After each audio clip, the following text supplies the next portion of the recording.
Is artificial intelligence going to hinder or stunt the growth of independent retailers, or will it aid in its exciting expansion?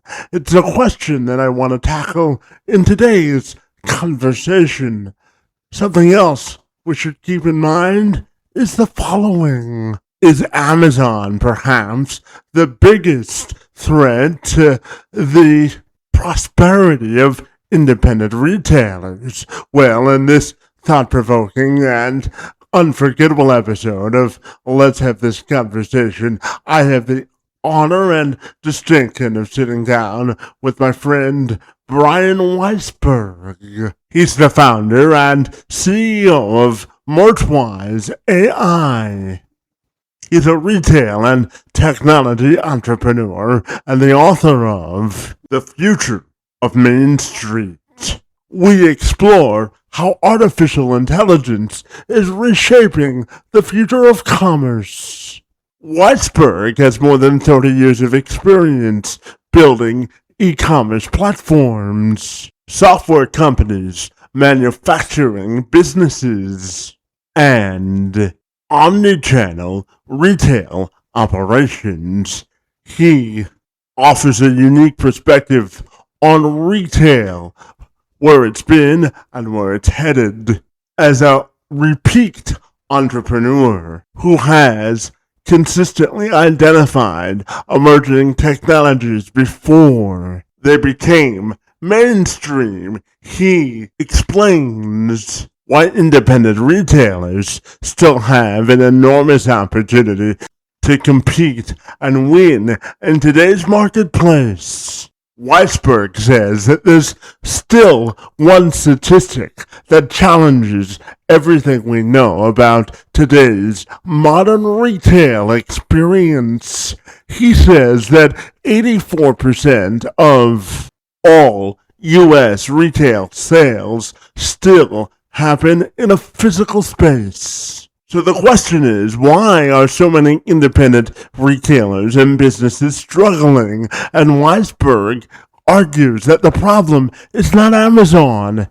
It's rooted in outdated strategies that many retailers continue to rely on to this day. Throughout our conversation, Bryan shares how his company, Merchwise AI, is giving independent retailers access to enterprise-level artificial intelligent tools which automate merchandising, optimize product data, improve search engine optimization, enhance a product's content, and simplify selling across multiple channels. He says, rather than replacing people, the AI can empower small businesses to become more productive, profitable, and more competitive. And he joined me this week to tell me more. I'm Kevin McShann. Let's have this conversation.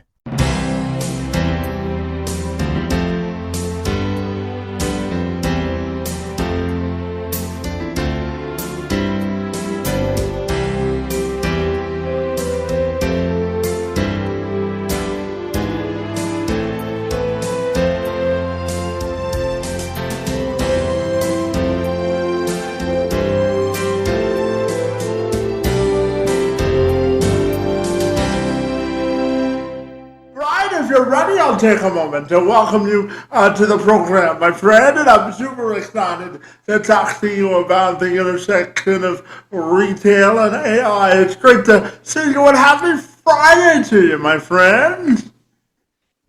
You too.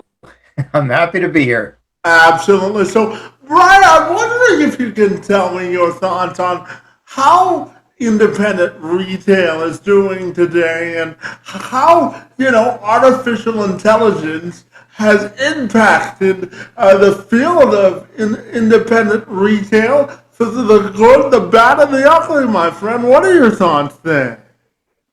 Sure. Well, first off, I think that the independent retailer had a very tough time, obviously, during COVID. Uh, COVID killed a lot of retailers, and it really changed the atmosphere of retail. Many stores went out of business, and those that survived um, are in what I believe to be the best times in all of history for retail. Uh, so long as retailers kind of get into the whole new way things are operating, and uh, I think that when you see retailers who have embraced social media, they've embraced some of the new technology, then all of a sudden those retailers are just thriving and doing unbelievably well. And the ones who haven't joined, well, they're still having a tough time. Yeah, and before I ask you about your companies, I'm curious to ask you about, how independent retailers can compete with things like Amazon and some of the larger digital agencies that do this to scale. What do you think is the key to competing in a crowded digital and commerce space? What are your thoughts then? Well, sure. So, kind of let's go back. One of the interesting things that are happening right now is people often feel like Amazon has just taken over the world. Um, the kind of numbers that Amazon does, $560 billion of sales, just incredible numbers. Well, when you really get down to the real numbers, um, 84% of all retail is still being done in brick and mortar businesses. That means that Amazon and all the rest of e-commerce share a 16% share. So um, the numbers don't speak to the reality of the situation. So Amazon has done a fantastic business at gathering the largest selection of stuff in the world and made it extremely easy for people to buy. But the thing that retail has, brick and mortar retail has, that Amazon doesn't have, is that it has the relationships, it has community, it has a whole set of things that Amazon will never be able to do. Amazon doesn't know when that it's your uncle's birthday, or what he enjoys to do, or what kind of gifts you enjoy to get people. It knows what you've bought, but it doesn't know the real connection that person has, that customer has. So we have my wife and I have a brick and mortar retail store, amongst other businesses. But in our store, our manager has been with us she was with an old store for 17 years, and then when they went out of business, we kind of stepped into their place. And the manager has been with us for now 4 years, and then 17 before, so over 20 years. She's kind of been in the community in a gift shop retail environment. When a woman or a man comes into the store to buy, she almost always knows their name. She knows their kids. She knows their parents.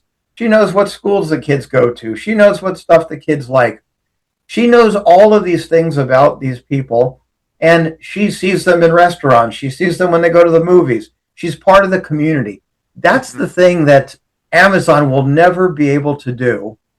And that is the thing that retailers need to embrace and utilize technology to help embrace them in getting the skills, the techniques to compete with Amazon in ways that Amazon cannot compete.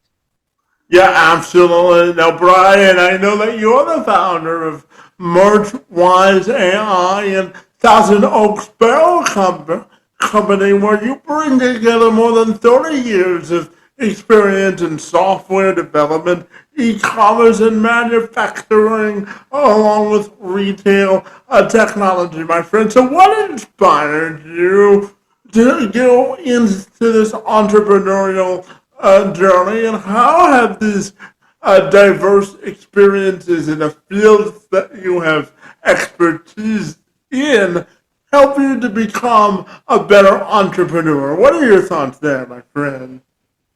Sure. First off, the reason I became an entrepreneur was because uh, I didn't go to college. I didn't have anything else to do, so I had to build my own life, my own business, my own businesses on my own. I started life out in business, basically in junior or in high school, where I started with as a music career and had a kind of a regional hit record in as a junior in high school, and then shortly thereafter, I kind of got into I got a major label deal with another band that I was in, and did a couple records with that, and then kind of had 10 years in the music industry, and then all of a sudden the whole computer technology thing happened. I was living in San Francisco, and all around me was all these people just doing really incredible things, and I just kind of said, well, that's the community I want to be a part of. And so I just kind of gravitated towards technology. Initially, it was music technology, but uh, I quickly kind of found that, wow, I understood how to build applications. I understood processes that people did in order to make things. And then I just kind of got into the technology world. And I found that I just love that. So, as you mentioned, in 1999, I started Thousand Oaks Barrel Company, and uh, actually prior to that, in the mid 1990s, latter 1990s, I worked for a company called StyleClick, and that particular job and that particular company kind of, I want to say, uh, steered me on the course that I am today. It was a company that we originally were starting by making a CD-ROM that allowed a fashion CD-ROM, allowed kids, young adults to basically apply outfits to themselves, etc., which led to building a chat room, which was the predecessor to social media. And so we had all these chat rooms where people could talk about fashion and stuff. And then we developed StyleClick, which was the first search engine, and it was an apparel search engine. And that search engine, it really needed to be, in order for it to be valuable, we needed to build what is now called a marketplace. At the time, that was not the term, but basically, apparel companies could not participate in e-commerce because apparel companies I like to think of them as marketing companies or shell companies, in that they don't make anything. They design stuff. They don't. They design stuff. They go to trade shows. They sell it, but they don't actually physically make it, and they generally don't warehouse it and distribute it. Third-party companies do. So big apparel companies could not participate in e-commerce because A, they didn't have the merchandise, and B, they were licensing companies. They would license their brand for belts and shoes and hats and all the different accessories that went along with the products that they actually did design.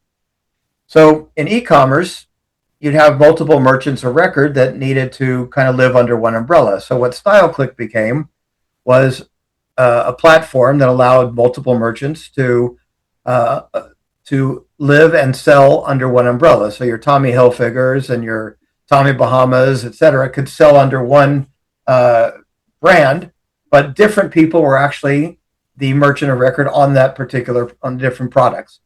And ultimately, Barry Diller picked up the company, and I moved on. But that technology and what we were doing ultimately became what Amazon became. I don't know if somebody at Amazon saw what we were doing or not, but we were launching that about 2 years or so before Amazon started their marketplace, and ultimately the marketplace developed out of that. So when I started Thousand Oaks Barrel, I was in a unique place to kind of say, okay, well, since I make the barrels and I'm going to have an e-commerce business, I needed to really be an omni-channel type of model to where I'm a wholesaler, distributor, retailer, drop shipper.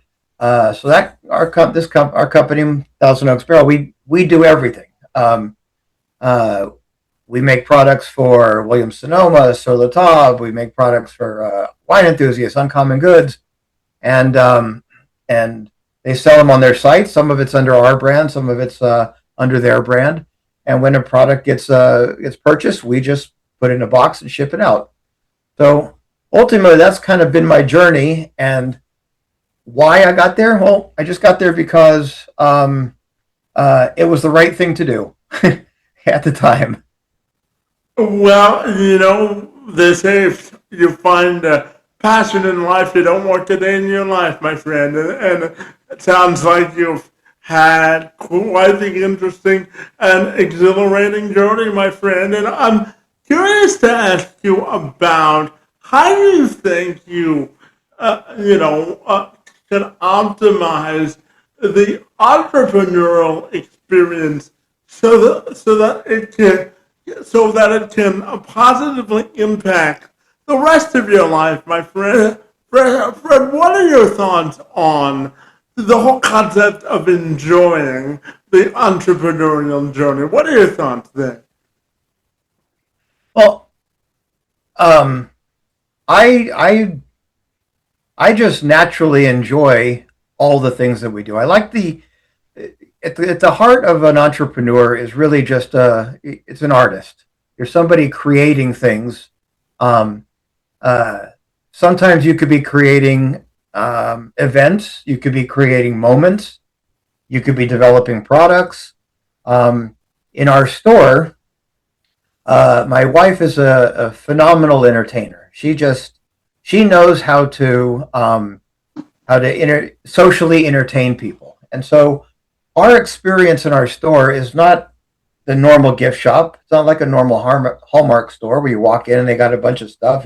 The cards are over here and the gifts are over here and little departments.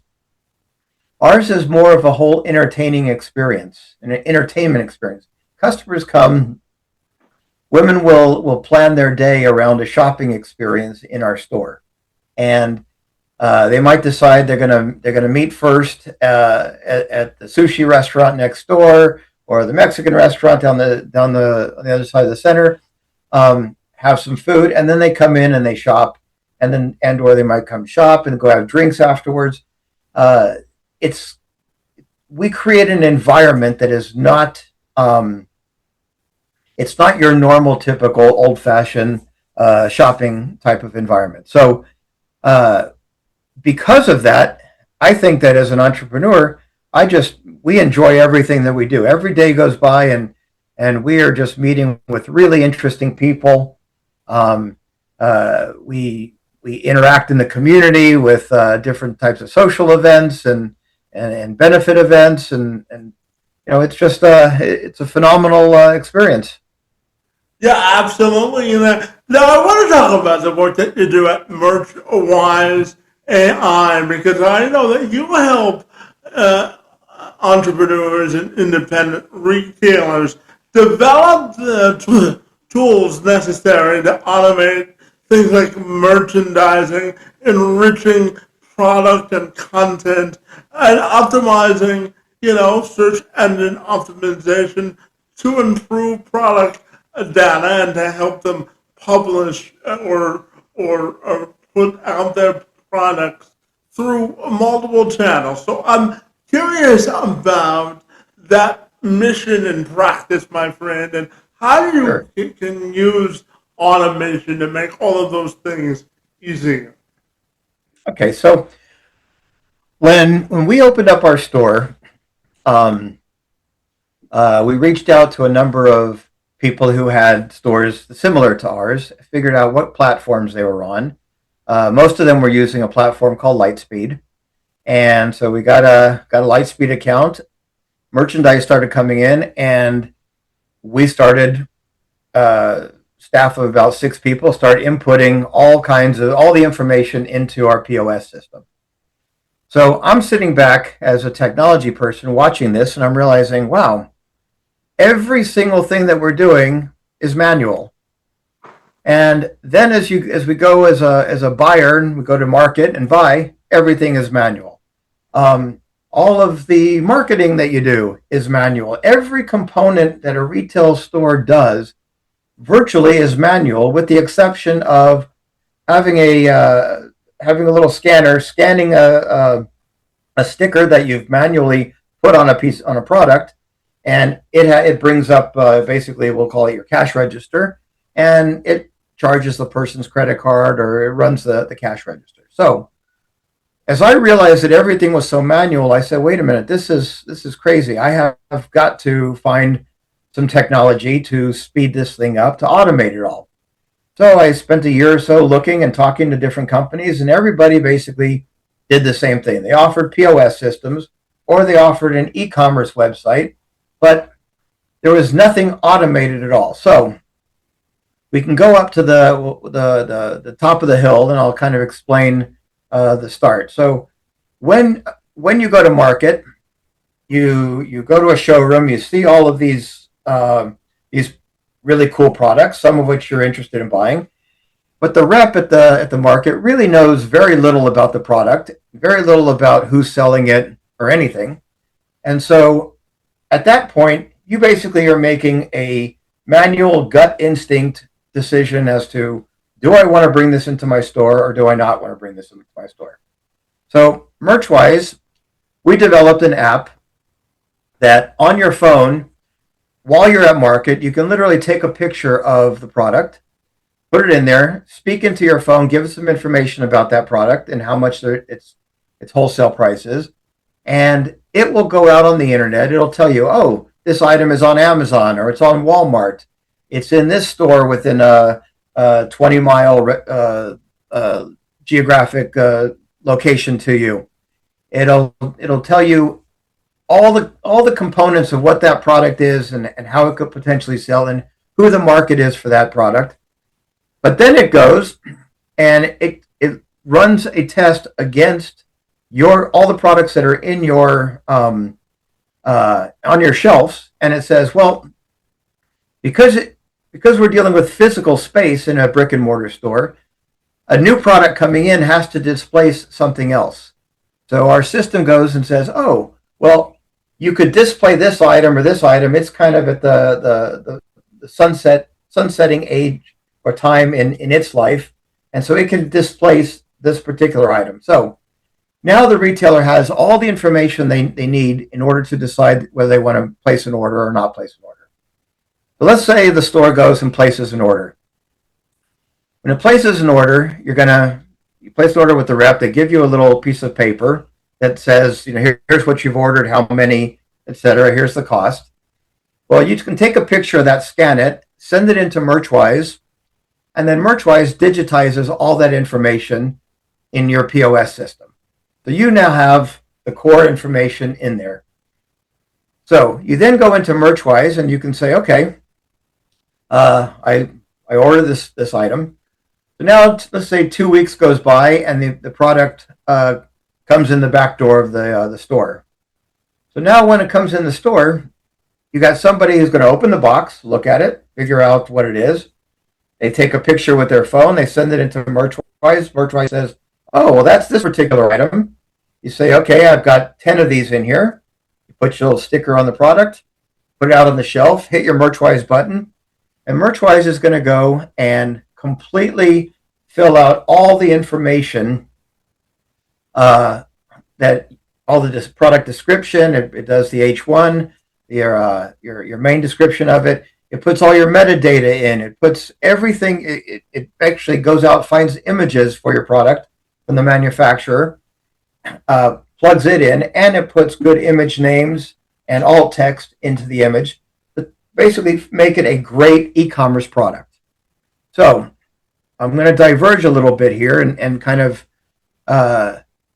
just kind of give you some information. So one of the things most retailers don't know is that There's a concept in technology called ROPO, Mm-hmm. research online, purchase offline.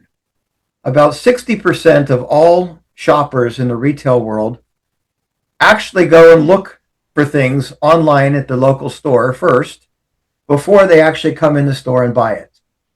So everything that you sell in your store, or not everything, but let's just say, well, at least 60% of your items, people have probably done some research, saw that particular product online, but they're purchasing it offline. So, is that an e-commerce sale or is that an offline sale? I Mm-hmm. would argue that it doesn't matter anymore because so long as the person buys it and they buy it from you, that's the thing that matters. So, what retailers need is they need to be able to have a first quality or an absolute great website as well as a great brick and mortar store. But the retailer does not have the ability to spend the time and the money uh, to make that investment in building that e-commerce engine. That's just per se. So that's where MerchWise comes in. We actually go fill out all this information, automate all of that with our AI engine, so that the retailer doesn't have to do that. All they're going to do is plug it in, use the exact same system they have, hit a button, and MerchWise does it all for them. It makes it very efficient and easy to run a business and focus on the things in business that really matter. Would you agree with that? 100%. And the things that matter in businesses, as I always say, and as I talk a lot about in my book, uh, is that the things that are the most important is those relationships. Mm-hmm. And the store owner has an incredible deep relationship with the customers. The employees have deep relationships with the customers. And where they need to be focusing is on those deep relationships, not focusing on technology, not focusing on anything else other than just creating a great store that's merchandised well and let the technology automate all of that for the e-commerce portion of their business. Yeah, absolutely. Now, Brian, there's been a lot of discussion about the effectiveness or the need for AI in business. And listening to you, my friend, I wanted to give you a broader platform to tell me what do you think AI is getting right for entrepreneurs, and where do you think human capital still has a place in entrepreneurship? Where, sorry, what was the question again? Yeah, I was curious to ask you about where you think AI is making thing or life easier for entrepreneurs, and where do you think human capital still has a place in entrepreneurship? All right. So again, this is the game. The game is all about relationships and your relationship to your customer, the interactions with your customer. Now, what AI is a additive component to the human relationship. Um, we AI can go and figure out all these bits of information. Like when a product comes in our store, for instance, the young lady who does the logging in of all the new products, if she has to go and put figure out and write good product listings and get all of your SEO into a SKU, that could take half an hour. AI can do that in 20 or 30 seconds. So it allows you to be much more functional and much more get way more work done easier. And so again, what you want to be the time that you want to be spending in retail is making your business look fantastic, uh, Mm-hmm. re-merchandising your store, all of those human elements that are really important. I'll give a good example. So a retail store, and every retail store generally knows this and does this. You might have some merchandise, you put it in the store, you think it's a great product, and it just doesn't sell. So one day you kind of say, wait a minute, let me move this to a different place in the store. I'm going to put this in the back of the store over in this section and see what happens. All of a sudden you sell out of it immediately. Now, those are human decisions. Can a computer, an AI do that? Someday potentially it could help, but it requires that human to kind of put the connection of how do the customers move through the store? How do they interact with products at different places in the store? And sure, at some point you can set cameras up, and the cameras can kind of figure out those human interactions. But I don't see that happening anywhere soon, and I don't see it happening in a way that's going to add a whole lot of value. That's where the human component comes in. And so I just think that if retailers utilize AI and technology for in the ways that can help benefit them, then all of a sudden they drive that train, not the train driving them.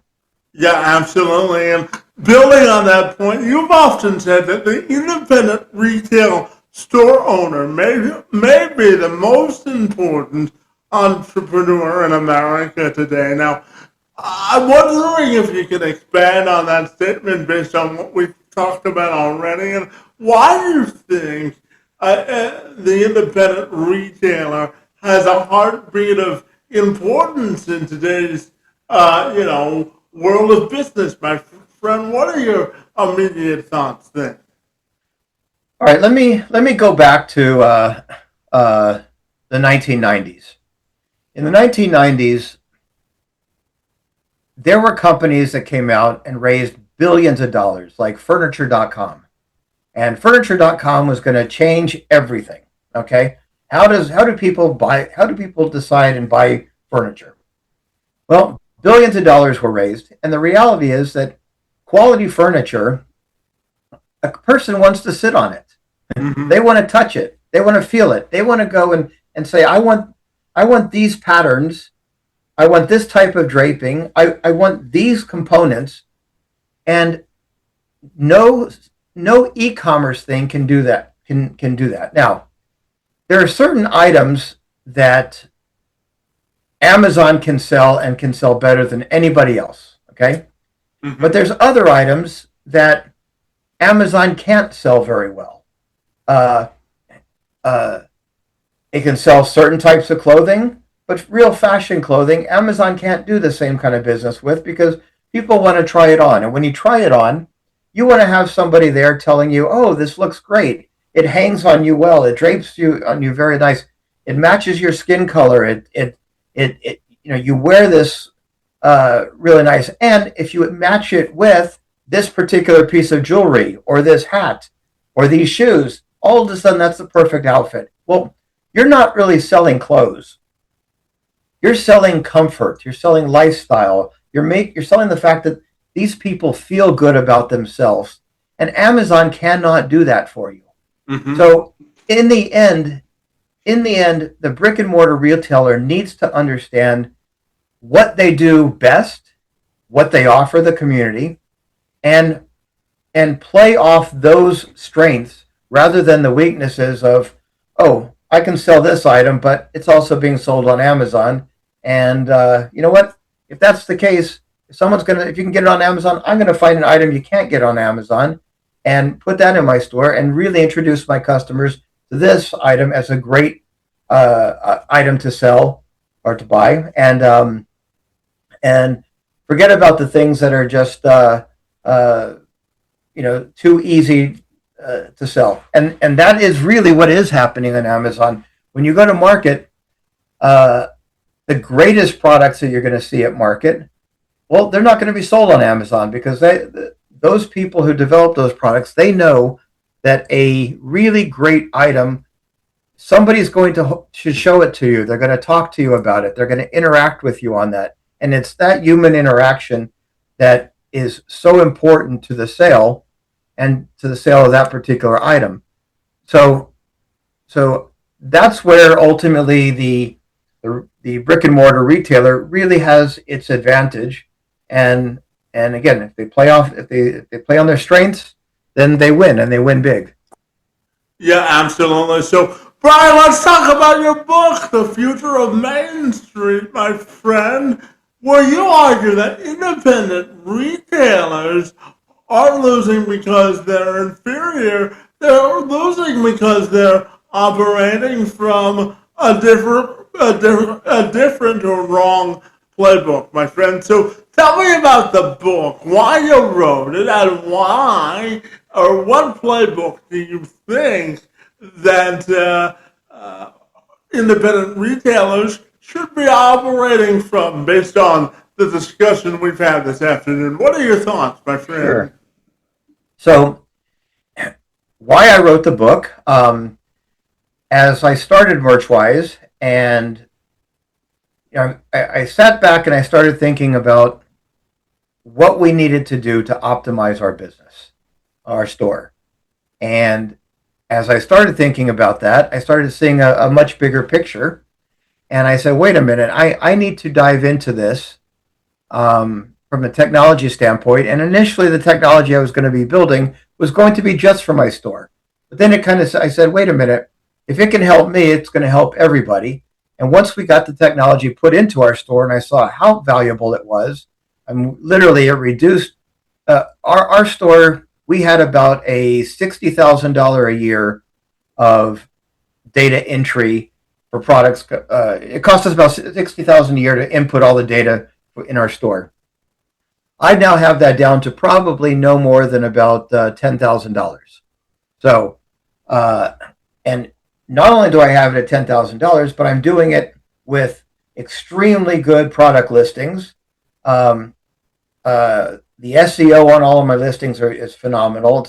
The LLMs are picking up what we're doing, and we're just kind of growing it in all these directions. So I think that the core of the book and the reason I wrote the book was ultimately, if I'm doing this, let me go and put all my thoughts into a playbook.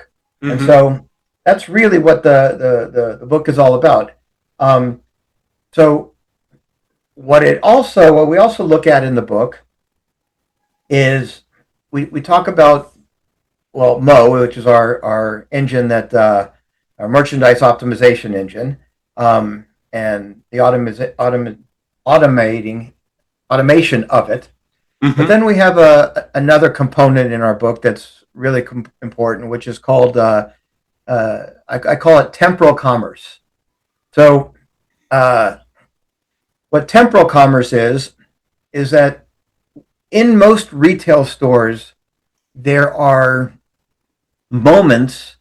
critical moments in a person's life where they're going to buy certain types of things. And retail stores, way better than Amazon, can actually capture those types of moments. So we're building an engine as part of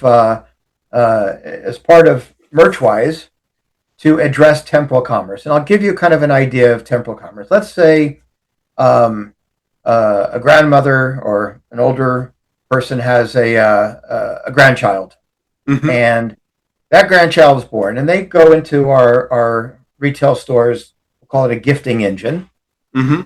and they basically say, okay, I'm looking for a gift for a newborn baby. So we now know it's a newborn baby. Her name is Sandra, and she's 3 months old. So what the engine's going to do is it's going to now capture that person's that gifting opportunity, and we know it's Sandra, and we know that she's 3 months old, so we can guess around when the date is, and we're going to suggest items for a 3-month-old to the person.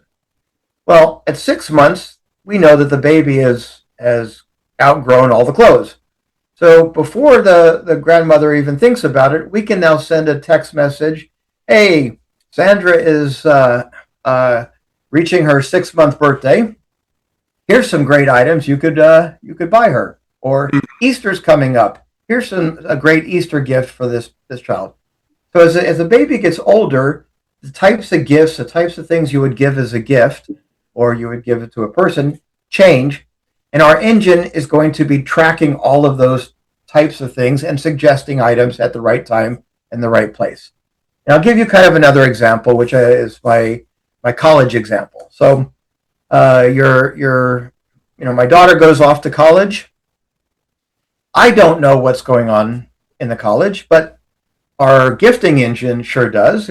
She went to JMU, and so now our system can go and find out all the main events that are happening in JMU, and coming back and saying, okay, it's rush week, and here's some great gifts for rush week, or it's finals week.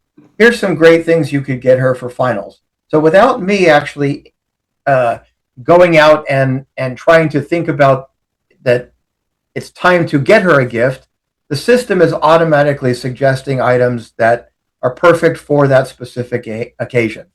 So in that particular instance, retailers now have the opportunity to have a gifting engine that is specifically for them. And unlike most gifting engines online, what ours is doing is it's looking through that retailer's catalog of stuff, the items that are in the store, and only suggesting those items to the person. Now, you can buy it online, fantastic, or you can come in the store and get it.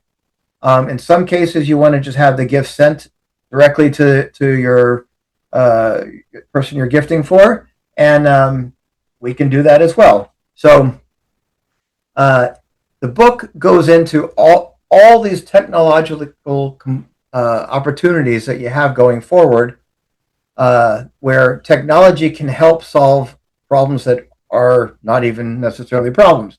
So give kind of another interesting fact.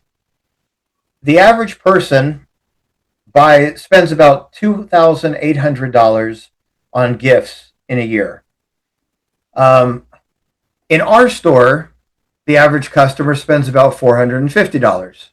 Okay, so that means that I'm losing out on a huge portion of the gifting opportunity for people. And I could be losing to Amazon. I could be losing to another gift shop. The more I know about these people, and the more I have their friends, their family in our system, the more dollars I can get of that gifting opportunity. And it's not just for gift shops. Let's just say you're a garden shop. Same type of thing. You're able to identify the types of products people have bought. If you know that somebody bought a certain type of flower or plant last year, well, this year the perfect time to plant those flowers or to do something for that plant that they bought. The system knows that, and now it can send out emails to people and let them know, hey, this is a great opportunity. Now's the time to sell or to plant your specific flowers, or to apply certain type of chemicals to a certain plant to keep the bugs off them, whatever the situation is. And through a temporal commerce engine, you can start to see that the opportunity to interact with your customer and get more of those dollars that they're going to spend. Those are the opportunities going forward that retailers, if they've get into a new way of thinking, they can double, triple, quadruple their sales in a year just by interacting differently with the customer. Yeah, absolutely. And Bryan, based on the years that you've been in business, I know that you've seen good cultures and bad cultures, and I'm curious to ask you about resilience as an entrepreneur and developing, that resilient mindset to be successful. What are your thoughts on resilience and its relationship to organizational or entrepreneurial culture? What are your thoughts there? Resilience. Well, first off, if you're going to be an entrepreneur, you got to have a tough stomach.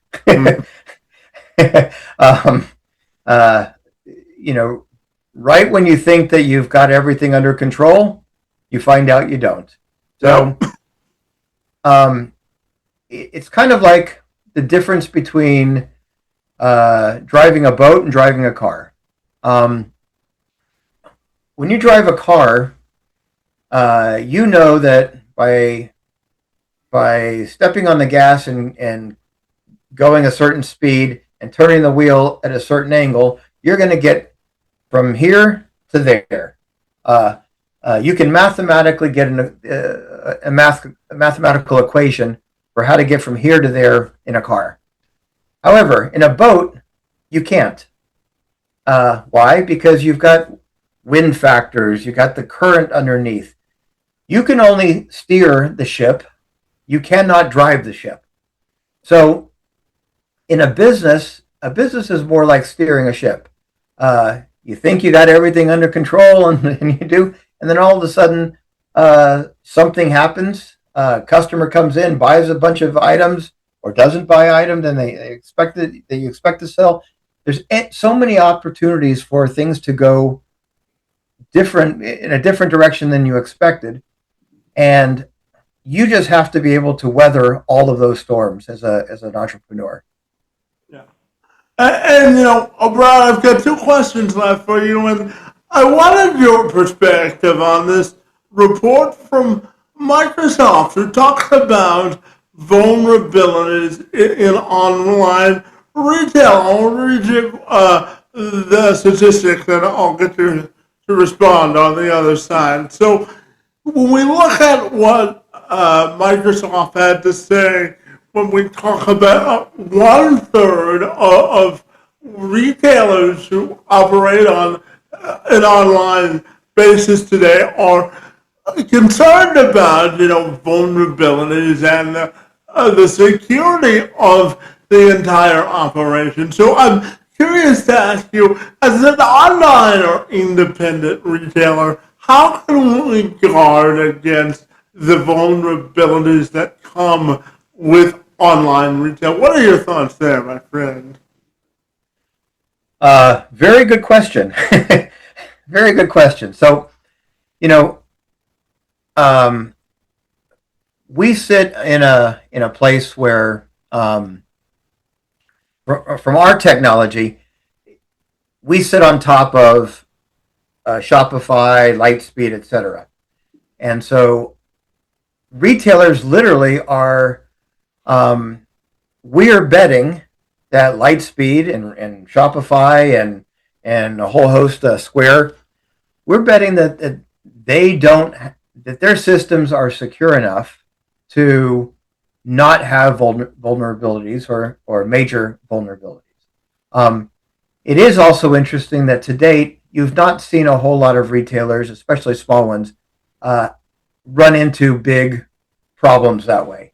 However, that isn't my forte and on fixing it, but it is certainly something that I think about and that my team addresses all the time, because as we build on top of these other platforms, we often run into interesting little vulnerabilities that we see them have, and then we reach out to these companies and say, hey, I don't know if you know about this, but here's something. Here's a hole that needs to get filled, and most of the time they tend to fill them pretty quickly. But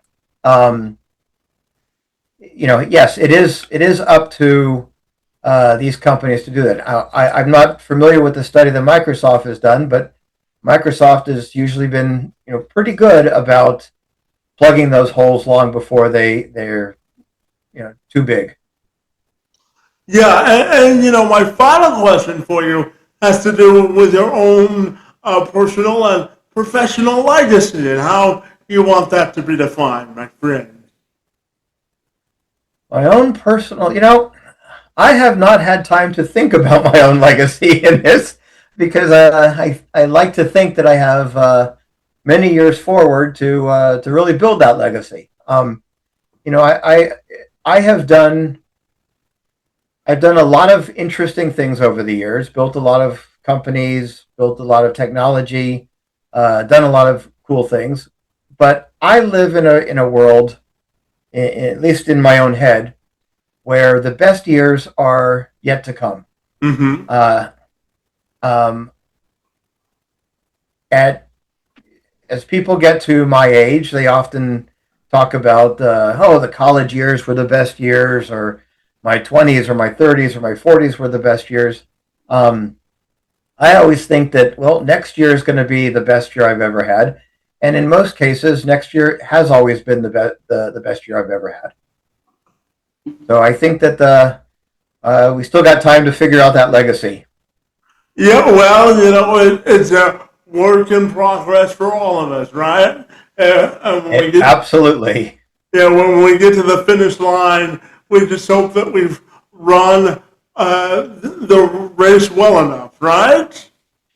We can only hope that when we get to the end of it all, that we've done the best we can, right?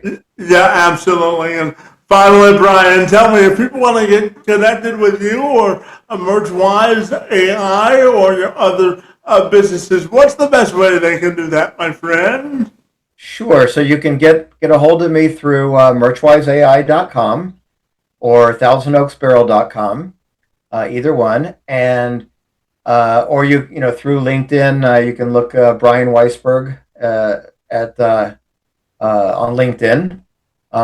It's Bryan with a Y, and yeah, I'm easy to get a hold of. And if people have questions about what we're doing and how we're doing it, feel free to get a hold of us, and I'd love to chat.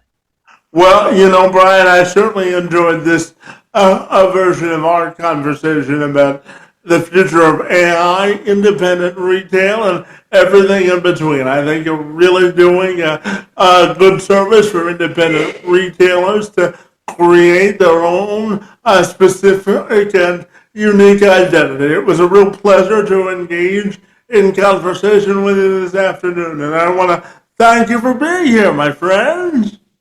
Kevin, thank you. It was a pleasure meeting you, and I hope we can do it again in the future sometime.